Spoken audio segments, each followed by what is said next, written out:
Hey everyone, in this video I'm going to review ScribeHow. ScribeHow is a simple tool that helps people create step-by-step guides automatically. Instead of manually writing instructions, you just turn on ScribeHow, do the task on your computer, and it records each step.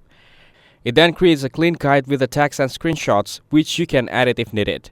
This is useful for training new employees, teaching clients, or documenting processes. The tool saves a lot of time comparing to making guides by hand. It works directly in your browser with the Chrome extension, so setup is easy.